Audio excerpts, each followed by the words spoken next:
I wasn't really sure which event to talk about, and I actually had something happen last night that revealed to me what event I would like to talk about in this class. Um, my wife and I just relocated to Florida to take a job as kids pastors, and it had been a desire of my heart and my wife's heart to relocate to Florida for since before we got married almost 3 years ago, and we were serving as youth pastors in Ohio.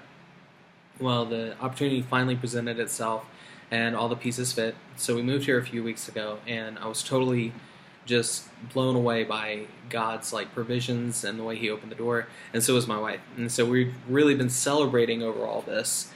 And then last night, somebody broke into my car and took my MacBook Pro and her keys, which had fallen out of her purse, of all times for that to happen, last night.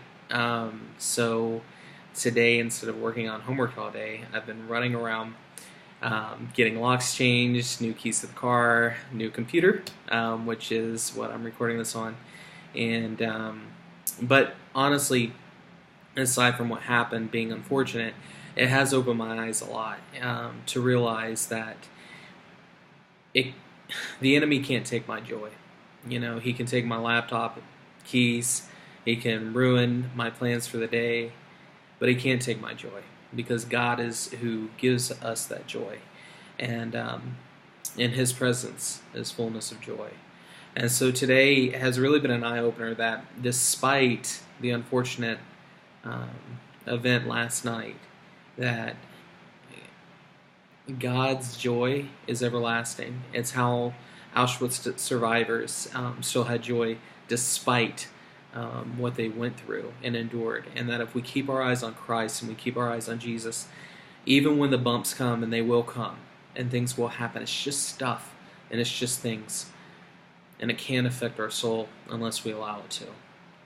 So that is an event, a life-changing event that happened between moving and seeing the blessing of moving, and not losing sight of that blessing, of the blessing of us being here, despite those kind of things happening, despite people taking our stuff. God is still good, and I truly believe that what happened last night showed me that the enemy can take things, but he can't take my joy.